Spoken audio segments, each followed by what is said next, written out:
తిరుమల ఏడుకొండలు టీటీడీవే అని జీవో ఇచ్చింది వైఎస్ఆర్. హిందూ దేవాలయాలలో అన్యమత ప్రచారాన్ని నిషేధించింది వైఎస్ఆర్ఏ. ఆ రెండింటికి సంబంధించి 2007లో జీవోలు కూడా జారీ చేశారు. అయితే అప్పుడు తాను అధికారంలోకి వస్తే ఆ జీవోలను రద్దు చేస్తాను అని చంద్రబాబు చెప్పారు. ఇప్పుడేమో ఆ జీవోలపై అసెంబ్లీలో నిస్సిగ్గుగా చంద్రబాబు బుకాయించారు.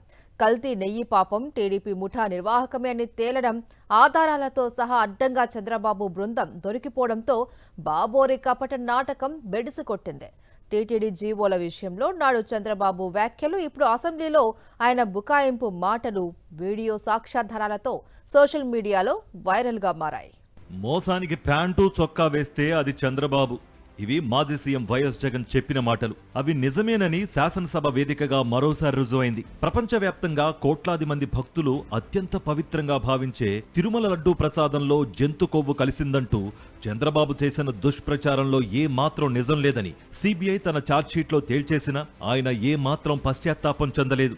దారుణమైన అబద్ధాలు మాట్లాడి వెంకన్న భక్తులను క్షోభకు గురిచేసి మోసగించాననే బాధ ఆయన మొహంలో ఏ కోశానా కానరాలేదు.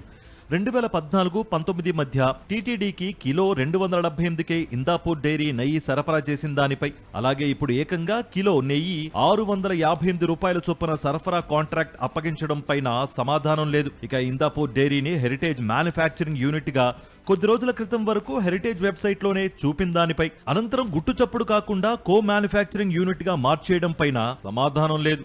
టీటీడీకి పంపిన నెయ్యి ట్యాంకర్లు రిజెక్ట్ కావడం, వాటినే తిరిగి వినియోగించడం చంద్రబాబు సీఎంగా ఉన్నప్పుడే జరిగాయని సిబిఐ దర్యాప్తులో తేల్చేసినా దానికి సమాధానం లేదు. వీటిలో ఏ ఒక్కదానికి జవాబు చెప్పని చంద్రబాబు తిరుమల క్షేత్రం, ఏడుకొండల గురించి గతంలో తాను చేసిన వ్యాఖ్యలను కప్పిపుచ్చుకుంటూ మంగళవారం జరిగిన అసెంబ్లీలో చట్టసభ సాక్షిగా నిస్సిగ్గుగా బుకాయించారు. 746-47 జీవోలు 2 వచ్చాయి. నేనున్నప్పుడు ఎప్పుడు కూడా 746 కానీ 47 జీవోలు అవసరం రాలేదు. తెలుగుదేశం పార్టీ దీనికి వ్యతిరేకంగా ఉంటాం. రేపు అధికారంకి వస్తానే ఈ 2 జీవోలు కూడా తీసేస్తామని చెప్పి కూడా నేను మీ అందరికీ హామీ ఇస్తున్నాను. ఇది ఒకసారి చూస్తే అధ్యక్ష, ఇక్కడ ఇప్పుడు వేస్తున్నారు. వైఎస్ఆర్ గారు ఇచ్చిన జీవో 747 ఏం చెప్తుందో తెలుసా? కొండపై ఆ నిబంధనలు ఎందుకు, ఈ జీవోను రద్దు చేస్తానంటూ 2009లో చంద్రబాబు హామీ. తప్పు చేసింది వాళ్లే. మనం పోరాడితే మొత్తం సమాజం తిరుగుబాటు చేస్తే భయపడి చేసింది వీళ్లే. ఇప్పుడు మళ్ళా తప్పుడు ప్రచారం చేసింది వీళ్లే. వీళ్ళు ఏమన్నాలో నాకైతే అర్థం కావడం లేదు. రోజుకు ఒక మాట మాట్లాడుతుంది. చూశారుగా, ఇది చంద్రబాబు బుకాయింపు. తిరుమల ఏడుకొండలు టీటీడీవేనని దివంగత ముఖ్యమంత్రి వైఎస్ రాజశేఖర రెడ్డి ఇచ్చిన 746, 747 జీవోలను రద్దు చేస్తానని 2009లో గుంటూరులో జరిగిన టీడీపీ ఎన్నికల ప్రచార సభలో చంద్రబాబు చెప్పారు. అలాగే హిందూ దేవాలయాల్లో అన్యమత ప్రచారాన్ని నిషేధిస్తూ మహానేత వైఎస్ఆర్ ఇచ్చిన జీవోను కూడా రద్దు చేస్తామని కూడా ఆయనే ప్రకటించారు. ఇప్పుడేమో తనపై తప్పుడు ప్రచారం చేస్తున్నారని బుకాయించారు. 746-47 జీవోలు 2 వచ్చాయి. నేనున్నప్పుడు ఎప్పుడు కూడా 746 కానీ 47 జీవోలు అవసరం రాలేదు. తెలుగుదేశం పార్టీ దీనికి వ్యతిరేకంగా ఉంటాం. రేపు అధికారంకి వస్తానే ఈ 2 జీవోలు కూడా తీసేస్తామని చెప్పి కూడా నేను మీ అందరికీ హామీ ఇస్తున్నాను.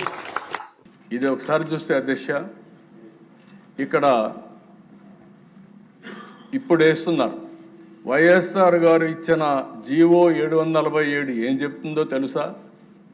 కొండపై ఆ నిబంధనలు ఎందుకు, ఈ జీవోను రద్దు చేస్తానంటూ 2009లో చంద్రబాబు హామీ. తప్పు చేసింది వాళ్లే. మనం పోరాడితే మొత్తం సమాజం తిరుగుబాటు చేస్తే భయపడి చేసింది వీళ్లే. ఇప్పుడు మళ్ళా తప్పుడు ప్రచారం చేసింది వీళ్లే. వీళ్ళు ఏమన్నాలో నాకైతే అర్థం కావడం లేదు. రోజుకు ఒక మాట మాట్లాడుతుంది.